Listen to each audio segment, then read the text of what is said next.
Hello my dear friends, hope you all are doing good.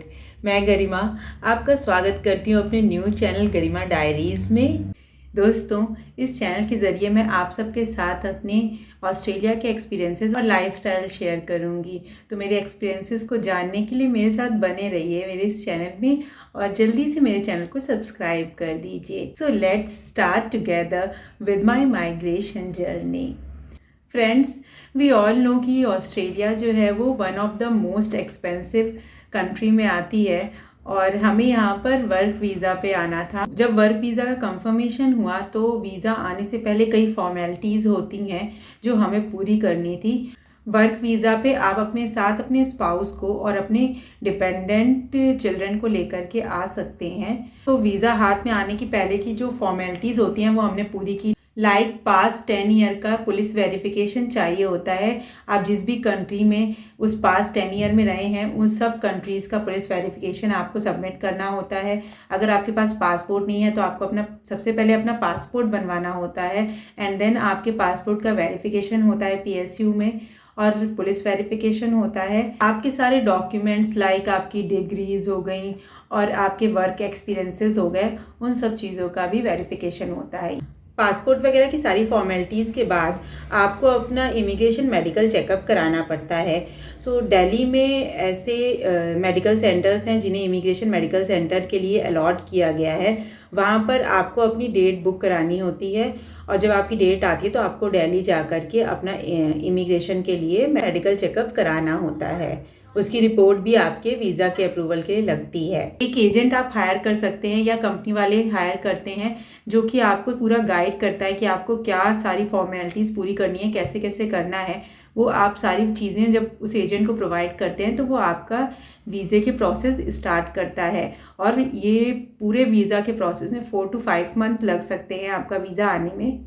जब confirmation ही आया था तभी हमने थोड़ा ऑस्ट्रेलिया की इन्फॉर्मेशन निकालनी शुरू कर दी थी कि कैसे क्या क्या चीज़ें वहाँ पर होती हैं, कैसे हम वहाँ पर जा कर के एडजस्ट करेंगे, क्या प्रोसेस होता है और यहाँ से पैकिंग करके हम क्या क्या चीज़ें ले जा सकते हैं, क्या क्या चीज़ें नहीं ले जा सकते हैं। क्योंकि हमारे साथ एक छोटा बेबी था तो और भी ज़्यादा चैलेंजेस थे, सारी चीज़ें हमें देखनी थी, क्या क्या चीज़ें हमें करनी है। तो जब वीज़ा आ गया और हमने बाकी के अपने टिकट्स वगैरह बुक करा लिए तो हमने पैकिंग के लिए स्टार्ट किया क्योंकि बेबी की भी पैकिंग करनी थी, अपनी भी पैकिंग करनी थी और वहाँ जाके एकदम इमीडिएट हम कुछ नहीं ले सकते थे।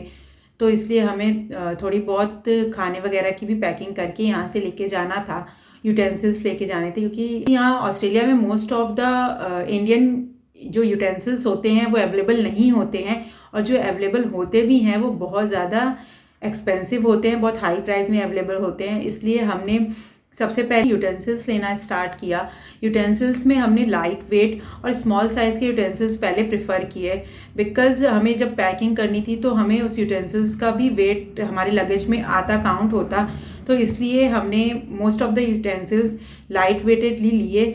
और सबसे इम्पॉर्टेंट चीज़ जो हमने यूटेंसिल्स लेते टाइम पर ध्यान दी वो ये थी, जो कुकवेयर्स हैं वो हमारे इंडक्शन पर भी वर्क कर जाएँ क्योंकि ऑस्ट्रेलिया में आपको ऑलरेडी हॉब जो है वो मिलेगा घर के साथ और अगर वो हॉब इलेक्ट्रिक वाला हुआ तो आपके यहाँ पर सिर्फ इंडक्शन वाले कुकवेयर ही चलेंगे। अगर आप यूटेंसिल बाय कर रहे हो तो इस चीज़ का ज़रूर ध्यान रखिएगा कि वो आपके इंडक्शन वाले होने चाहिए। नेक्स्ट चीज़ जो हमने बाय की वो थी कुछ रेडी टू ईट आइटम्स और कुछ मसाले जो मे बी यहाँ पर नहीं मिलते उस टाइम पर, हमें आइडिया नहीं था इतना। बट दोस्तों, हम कुछ पिसे मसाले तो यहाँ ला सकते हैं पर कोई भी खड़े मसाले लाना यहाँ पर हमें अलाउ नहीं है। और अगर आप कोई मेडिसिन वगैरह भी यहाँ पर लेकर के आ रहे हैं तो उसका प्रेस्क्रिप्शन आपके पास होना चाहिए और वो चीज़ें आपको अपने फॉर्म में आगे मेंशन करनी होगी। खड़े मसालों के अलावा भी ऐसी बहुत सी चीज़ें हैं जो आपको ऑस्ट्रेलिया लाना मना है। अगर आप चाहते हैं कि मैं आपके साथ वो सारी चीज़ें शेयर करूं तो आप मुझे कमेंट बॉक्स में लिख के मेंशन कर दीजिएगा, मैं अपनी अपकमिंग ब्लॉग में आपके साथ ज़रूर शेयर करूँगी। फ्रेंड्स, अगर आप अपने बच्चों के टॉयज़ ले जाना चाहते हैं, बैटरी टॉयज़, तो आपको उसकी बैटरी निकाल करके उन टॉयज़ को पैक करना होगा बिकॉज बैटरी अलाउ नहीं होती है। हमारी एयर इंडिया की 15 आवर्स की डायरेक्ट फ़्लाइट थी दिल्ली टू सिडनी की, जिसमें हमें 15 kg के 2 चेक इन लगेज अलाउ हुए थे और 8 kg का एक केबिन लगेज अलाउ हुआ था। उस हिसाब से हमने अपनी पूरी सारी पैकिंग कर ली थी।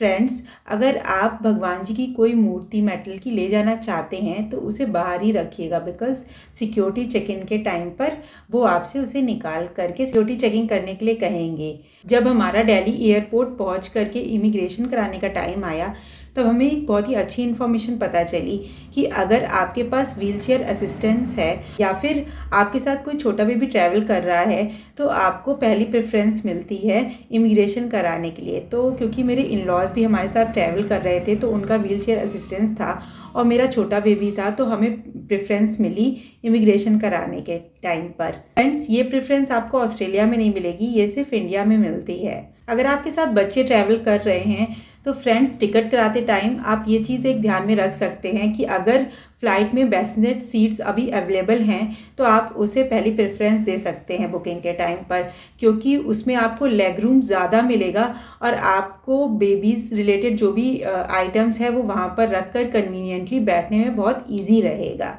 और अगर आपका बेबी 10 kg से कम का है तो आप उसे बेसिनेट सीट पे आराम से सुला भी सकते हैं। और अगर आप फर्स्ट टाइम इंटरनेशनल ट्रैवल कर रहे हैं और टिकट बुकिंग के टाइम पे अगर आप अपनी मील बुक करवा रहे हैं तो उसमें क्लियरली आप मेंशन कर दीजिएगा। अगर आप नॉनवेज मेंशन करते हैं तो आप हिंदू लिखिएगा, अदरवाइज वो आपको बीफ भी दे सकते हैं। फाइनली हमने बोर्डिंग कर ली और 15 आवर्स की नॉन स्टॉप फ्लाइट में ट्रैवल करने के बाद हम फाइनली सिडनी पहुंच गए। और सिडनी एयरपोर्ट पहुंच करके फ़र्स्ट हमने वहाँ का एक सिम लिया ताकि हम अपने लोगों से इंडिया में कनेक्ट हो सके। जब हम यहाँ पहुँचे तब हमें ये आइडिया हुआ कि प्रॉपर्टी रेंट करने का जो यहाँ का प्रोसेस है सिडनी का, वो टोटली डिफरेंट है हमारे इंडिया से। क्या क्या प्रोसेस हमें फॉलो करना पड़ा और क्या चैलेंजेस हमने फेस किए प्रॉपर्टी रेंट आउट करने में और फाइनली कैसे हमें प्रॉपर्टी मिली, वो सारी चीज़ें मैं आपके साथ शेयर करूँगी अपने नेक्स्ट ब्लॉग में। इसलिए मेरे साथ बने रहिए मेरे इस न्यू चैनल में। और कैसा लगा आपको मेरा ये फर्स्ट ब्लॉग मुझे ज़रूर बताइएगा और प्लीज़ मेरे चैनल को सब्सक्राइब कीजिए। Thank you so much.